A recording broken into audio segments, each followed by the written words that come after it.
الحمد للہ وکفا وسلام علی عباده الذین اصطفى، خصوصاً علی سیدنا محمد المصطفى وعلى آلہ واصحابہ اہل التقى والنقى والمتأدبین بالتقوى. اما بعد فاعوذ باللہ من الشیطان الرجیم. بسم اللہ الرحمن الرحیم. وَسَيُجَنَّبُهَا الْأَتْقَى الَّذِي يُؤْتِي مَالَهُ يَتَزَكَّى وَمَا لِأَحَدٍ عِندَهُ مِن نِّعْمَةٍ تُجْزَى إِلَّا ابْتِغَاءَ وَجْهِ رَبِّهِ الْأَعْلَى وَلَسَوْفَ يَرْضَى. صدق اللہ مولانا العظیم وبلغنا رسولہ النبی الکریم الامین. قال النبی صلی اللہ علیہ وسلم: لی وزیران فی السماء ووزیران فی الارض، اما وزیران فی السماء فابو بکر وعمر، اما وزیران فی السماء فجبریل ومیکائیل، واما وزیران فی الارض فابو بکر وعمر، او کما قال علیہ الصلاۃ والسلام: ان اللہ وملائکتہ یصلون علی النبی یا ایہا الذین آمنوا صلوا علیہ وسلموا تسلیما. اللہم صل وسلم وبارک علی سیدنا ومولانا محمد طب القلوب ودوائها وعافیة الابدان وشفائها ونور الابصار وضیائها وعلى آلہ وصحبہ اجمعین. الصلاۃ والسلام علیک یا سیدنا یا رسول اللہ، الصلاۃ والسلام علیک یا سیدنا یا حبیب اللہ، الصلاۃ والسلام علیک یا سیدنا یا خاتم النبیین، وعلی آلک واصحابک یا سیدنا یا رحمۃ للعالمین. حمد و صلاۃ کے بعد حاضرین و سامعین کرام، جمادی الاخر کا مہینہ ہم پہ طلوع ہو چکا ہے، جس کو کہ جمادی الثانی بھی کہا جاتا ہے، اور یہی وہ مہینہ ہے کہ جو مہینہ افضل البشر بعد الانبیاء، یعنی وہ ہستی کہ جو انبیاء کے بعد سب سے اعلیٰ اور افضل ہستی ہے، اور جنہیں اس امت میں بہت ساری امتیازی حیثیتیں حاصل ہیں. انبیاء کے بعد سب سے افضل ہونے کا اعزاز جنہیں حاصل ہے، یہ مہینہ ان کی وفات کا مہینہ ہے. اور جب بھی یہ مہینہ طلوع ہوتا ہے تو اپنے ساتھ ان عظیم ہستیوں کی یاد لے کے آتا ہے کہ جن کی وجہ سے اور جن کی محنتوں اور جن کی کوششوں کی وجہ سے اور ان کے اخلاص کی وجہ سے آج اسلام ہم تک اپنی اصلی صورت میں پہنچا ہے. حضرت سیدنا ابو بکر صدیق رضی اللہ تعالی عنہ وہ ہستی ہیں کہ جنہیں سرکار دو عالم صلی اللہ علیہ وسلم کا قرب حاصل ہوا. سفر و حضر میں آپ نے حضور اکرم صلی اللہ علیہ وسلم کو بڑے قریب سے دیکھا.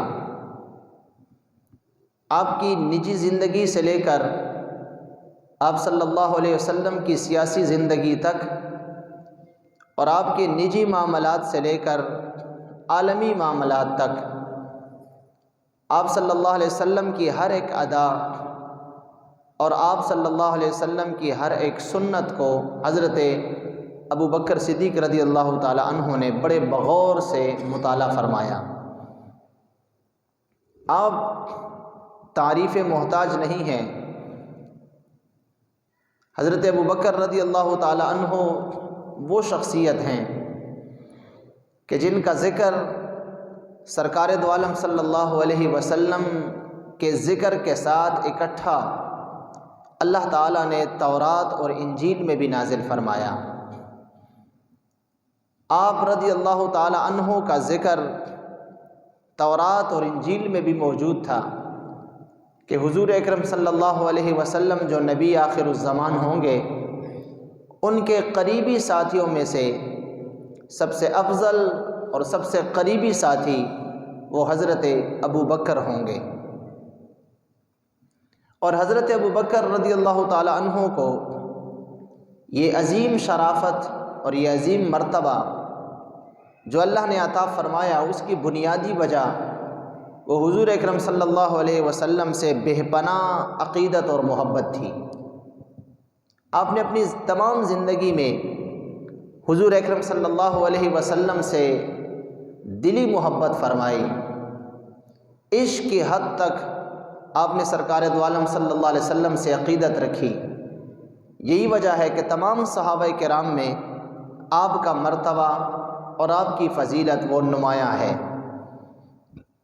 ایک موقع پر سرکار دو عالم صلی اللہ علیہ وسلم نے اپنے صحابہ کو مخاطب کرتے ہوئے ارشاد فرمایا کہ میرے صحابہ، تم میں سے ہر ایک شخص کوئی نہ کوئی دلیل دیکھ کے مسلمان ہوا۔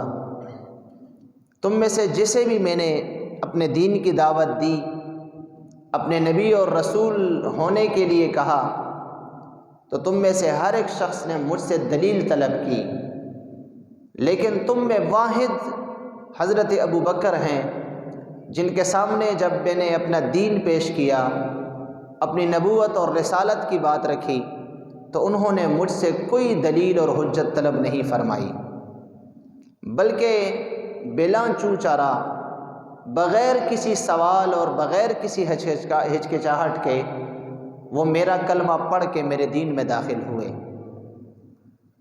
تو حضور اکرم صلی اللہ علیہ وسلم سے بے پناہ محبت اور عقیدت کا تقاضا بھی یہی تھا کہ آپ رضی اللہ تعالیٰ عنہ نے حضور اکرم صلی اللہ علیہ وسلم سے کوئی دلیل طلب نہیں فرمائی، بلا دلیل آپ نے حضور کی ہر ایک بات پہ لبیک کہا۔ یہی وجہ ہے کہ جب معراج شریف کی رات اللہ تبارک و تعالیٰ نے اپنے حبیب صلی اللہ علیہ وسلم کو آسمانوں پہ بلایا اور پھر وہاں سے لامکان کی سیر کرائی، اپنا دیدار عطا فرمایا، اور پھر وہاں سے واپس آپ اپنے بستر میں تشریف فرما ہوئے، تو جب صبح آپ نے اپنا یہ معجزہ بیان فرمایا کہ میں رات کے ایک تھوڑے سے حصے میں یہاں سے بیت المقدس تک گیا، پھر وہاں سے لامکان تک گیا، پھر وہاں سے واپس بھی میں رات کے اسی تھوڑے سے حصے میں واپس بھی آ گیا، تو ہر سننے والے کے ذہن میں مختلف سوالات ابھرے، یہاں تک کہ کافروں نے مکی زندگی میں پروپیگنڈے شروع کر دیے اور انہوں نے ماننے سے ہی یکسر انکار کر دیا۔ لیکن جب حضرت ابو بکر کو اس بات کا علم ہوا، اور وہ بھی اس امت کے فرعون یعنی ابو جہل کی زبان سے، اور ابو جہل کی زبان سے اسے پتہ چلا کہ سرکار دو عالم صلی اللہ علیہ وسلم کو آج رات یہ معجزہ حاصل ہوا ہے، تو حضرت ابو بکر نے ابو جہل کو مخاطب کرتے ہوئے برجستہ جواب دیا، اگر اور کوئی کہتا تو میں ہو سکتا ہے سوچتا، اس سے جا کے پوچھتا، لیکن اگر اللہ کے محبوب ایسا فرما رہے ہیں تو بالکل وہ سچ کہہ رہے ہوں گے۔ اسی کے بعد آپ کو صدیق لقب عطا فرمایا گیا کہ آپ ایسے سچے ہیں کہ جو سرکار دو عالم صلی اللہ علیہ وسلم سے بغیر کسی دلیل اور حجت کے آپ کی تصدیق فرمانے والے ہیں۔ اس لیے آپ کو صدیق اکبر بھی کہا جاتا ہے کہ آپ تمام صدیقین کے امام ہیں۔ جتنے بھی صدیقین اس امت میں گزرے ہیں یا قیامت تک آئیں گے، ان تمام کے امام اور پیشوا حضرت ابو بکر ہیں۔ اور سرکار دو عالم صلی اللہ علیہ وسلم سے محبت اور عقیدت کا عالم یہ تھا کہ ایک مجلس میں حضور اکرم صلی اللہ علیہ وسلم نے ارشاد فرمایا کہ دنیا میں مجھے 3 چیزیں بڑی پسند ہیں۔ علامہ ابن حجر عسقلانی نے اس حدیث کی، اس روایت کی اپنی کتاب میں روایت فرمائی ہے کہ حضور نے فرمایا کہ دنیا میں 3 چیزیں مجھے بڑی پسند ہیں، دنیاوی معاملات میں۔ آپ نے وہ 3 بیان فرمائی۔ اسی طرح جتنے صحابہ اس مجلس میں بیٹھے ہوئے تھے، ہر کسی نے آپ کی اقتدا کرتے ہوئے تین چیزوں کو پسند فرمایا، اور دنیا میں 3 چیزوں کو پسند کرنے میں اپنی رائے کا اظہار کیا، لیکن ان تمام میں حضرت ابوبکر صدیق رضی اللہ تعالیٰ عنہ نے جو جواب دیا اور آپ نے جو 3 چیزیں اس دنیا کی پسند فرمائیں، وہ دیکھ اور سن کر بھی انسان اندازہ لگا سکتا ہے کہ آپ کو سرکار دو عالم صلی اللہ علیہ وسلم سے کس قدر عقیدت اور محبت تھی۔ حضرت ابوبکر عرض کرنے لگے، یا رسول اللہ، مجھے بھی دنیا میں 3 چیزیں بڑی پسند ہیں۔ وہ کون کون سی؟ حضرت ابوبکر عرض کرنے لگے، یا رسول اللہ، سب سے پہلی چیز جو دنیا میں میں چاہتا ہوں وہ ہے النظر الی وجہ رسول اللہ۔ یا رسول اللہ، میں ہمیشہ آپ ہی کا چہرہ دیکھتا رہوں، آپ کے علاوہ اور کوئی چہرہ میں نہ دیکھوں۔ یہ آپ کی محبت تھی کہ آپ نے فرمایا کہ میں ہر وقت دنیا میں آپ ہی کو دیکھتا رہوں، مجھے دنیا میں سب سے زیادہ یہی چیز پسند ہے۔ پھر دوسری چیز آپ نے ارشاد فرمائی، وَإِنفَاقُ مَالِي عَلَى رَسُولِ اللَّهِ۔ یا رسول اللہ، اللہ تعالیٰ مجھے مال دیتا رہے اور میں آپ کی ذات پہ خرچ کرتا رہوں، یہ مجھے سب سے زیادہ پسند ہے۔ اور تیسری چیز مجھے یہ پسند ہے کہ ابنتی تحت رسول اللہ، کہ میری بیٹی عائشہ وہ آپ کے نکاح میں ہے، اس سے بڑھ کے دنیا میں اور کوئی چیز مجھے پسند نہیں ہے۔ تو محدثین فرماتے ہیں کہ حضرت ابوبکر نے اپنی خواہشات اور دنیا میں اپنی تمنائیں اور آرزوؤں کا محور اور مرکز بھی سرکار دو عالم صلی اللہ علیہ وسلم کی ذات بابرکات کو بنایا تھا۔ اسی لیے آپ کو افضل البشر بعد الانبیاء کہا جاتا ہے کہ انبیاء کے بعد سب سے افضل ترین شخصیت وہ حضرت ابوبکر کی ذات بابرکات ہے۔ اس میں کسی کا کوئی اختلاف یا شک و شبے کی گنجائش نہیں ہے کہ حضرت ابوبکر ہی انبیاء کے بعد سب سے افضل ترین شخصیت ہیں۔ اور آپ کی عقیدت اور آپ کی محبت سرکار دو عالم صلی اللہ علیہ وسلم سے، اس کا عالم یہ تھا۔ امام بخاری نے یہ حدیث روایت کی ہے، ایک موقع پہ سرکار دو عالم صلی اللہ علیہ وسلم کسی جگہ کسی قبیلے میں صلح کے لیے تشریف لے جا چکے تھے۔ اسی دوران نماز کا وقت ہوا، اذان دی گئی، اب انتظار تھا کہ حضور کب تشریف لائیں گے تاکہ آ کے نماز ادا کی جائے۔ صحابہ سارے کے سارے مسجد نبوی شریف میں انتظار میں تھے۔ نماز کا وقت جو ہے وہ آہستہ آہستہ کم ہو رہا تھا۔ اسی دوران حضرت بلال وہ گئے اور عرض کی، اے ابو بکر، سرکار دو عالم موجود نہیں ہیں، وہ کہیں تشریف لے جا چکے ہیں، ابھی تک واپس نہیں آئے، تو ان کی عدم موجودگی میں آپ ہمیں نماز کی جو ہے وہ امامت فرمائیں، آپ ہمیں نماز پڑھائیں۔ امام بخاری کی یہ حدیث ہے، حضرت ابوبکر آگے بڑھے نماز کے لیے اور جماعت کھڑی کر دی۔ نماز کے دوران ہی نماز پڑھ رہے تھے، اسی دوران حضور اکرم صلی اللہ علیہ وسلم واپس تشریف لے کے آئے۔ جو ہی آپ واپس آئے تو جو سب سے آخری صف میں صحابہ کھڑے تھے، جب ان کو احساس ہوا کہ حضور تو ہمارے بیچ میں کھڑے ہیں، تو انہوں نے تصفیق شروع کی۔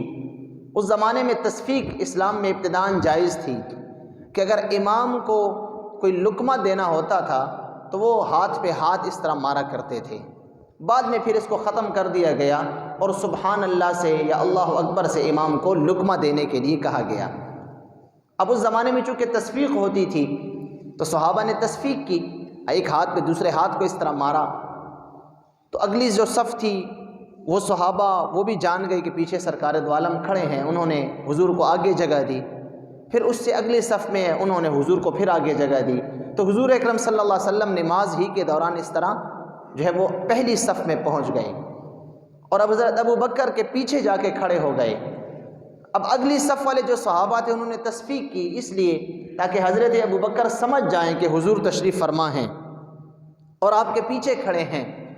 حضرت ابو بکر نے جب تصفیق کی آواز سنی تو آپ نے جب نماز ہی کے دوران جب پیچھے توجہ کی تو حضور اکرم صلی اللہ علیہ وسلم تشریف فرما تھے، آپ کھڑے تھے نماز میں، تو حضرت ابو بکر نے پیچھے ہٹنے کی کوشش کی تاکہ آپ صف میں پیچھے ہوں اور نماز ہی میں حضور کو آگے جگہ دیں۔ حضور اکرم صلی اللہ علیہ وسلم نے اشارہ فرمایا کہ ابو بکر تم نماز پڑھاتے رہو، پیچھے ہونے کی ضرورت نہیں ہے، بس میں پیچھے کھڑا ہوں، تم آگے ہی نماز پڑھاتے رہو۔ حضرت ابو بکر پھر بھی اشارہ کرنے کے باوجود بھی آپ پیچھے ہوئے اور پیچھے ہو کے صف میں کھڑے ہو گئے، اور حضور اکرم صلی اللہ علیہ وسلم آگے بڑھے اور آپ نے بقیہ نماز جو ہے وہ مکمل کی۔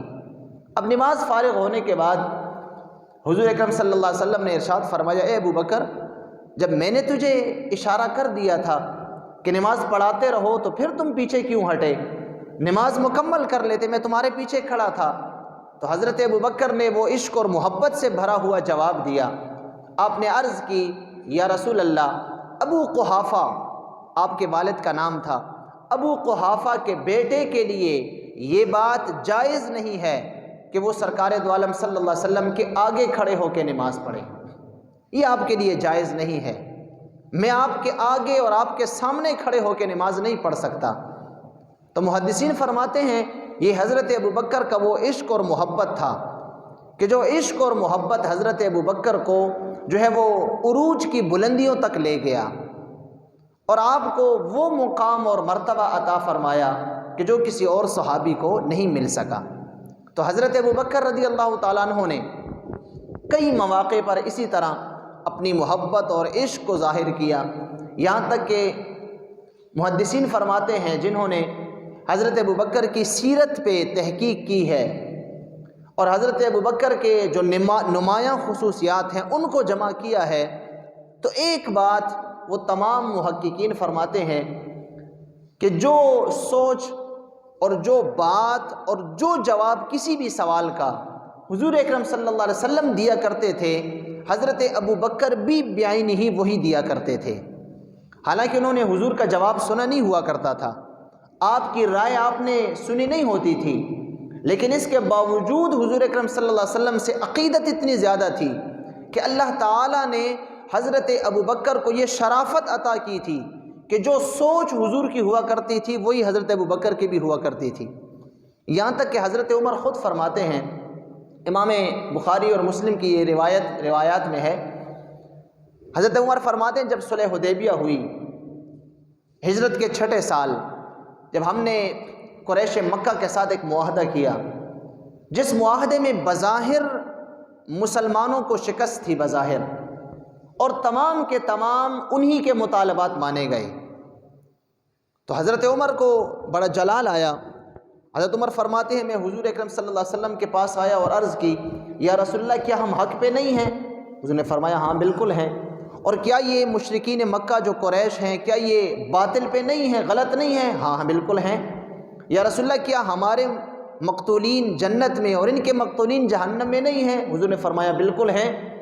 تو یا رسول اللہ جب ہم حق پہ بھی ہیں، ہمارے پاس زور بھی ہے، تلوار بھی ہے، سب کچھ ہے، اور ہم حق پہ بھی ہیں اور ہمارے مقتولین جنت میں بھی ہیں، اور یہ تمام کے تمام ہمارے خلاف ہیں، تو یا رسول اللہ پھر ہم کیوں ان کے مطالبات کو مان رہے ہیں؟ ہم کیوں ان کے مطالبات پہ اپنے آپ کو مغلوب کر رہے ہیں؟ حضور نے فرمایا اے عمر تم اس بات کو نہیں جانتے، اس بات کو اسی طرح رہنے دو جس طرح کہ اللہ کے رسول نے فیصلہ کیا ہے، اس بات کو رہنے دو۔ حضرت عمر فرماتے ہیں کہ پھر بھی مجھے تسلی نہیں ہوئی، چونکہ بظاہر مسلمانوں کے لیے یہ ایک شکست تھی وہ معاہدہ۔ فرماتے ہیں کہ مجھے تسلی نہ ہوئی تو میں اٹھ کے گیا حضرت ابو بکر کے پاس، جو اس وقت وضو کے لیے غالباً تھوڑی دور جا چکے تھے۔ اب وہ میری اور سرکار کی درمیان یہ گفتگو جو تھی اس سے وہ واقف نہیں تھے۔ میں جب حضرت ابو بکر کے پاس گیا تو میں نے ان سے عرض کی کہ اے ابو بکر کیا ہم حق پہ اور یہ لوگ باطل پہ نہیں ہیں؟ آپ نے فرمایا ہاں بالکل ہیں۔ کیا ہمارے مقتولین جنت میں اور ان کے جہنم میں نہیں ہیں؟ انہوں نے فرمایا ہاں بالکل ہے۔ کیا ہم ان کے ساتھ تلوار کی لڑائی نہیں لڑ سکتے؟ انہوں نے فرمایا ہاں بالکل لڑ سکتے ہیں۔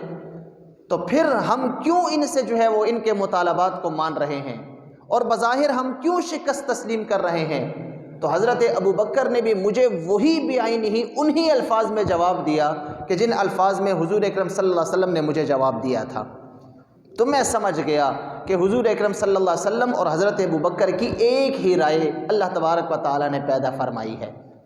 تو یہ وہ عقیدت اور وہ محبت تھی، اور اسی عقیدت کی وجہ سے حضرت ابو بکر کی صحابیت جو ہے وہ اتنی مسلم ہے اور اتنی یقینی ہے کہ جس کا بیان خود اللہ تعالیٰ نے قرآن کریم میں ارشاد فرمایا ہے۔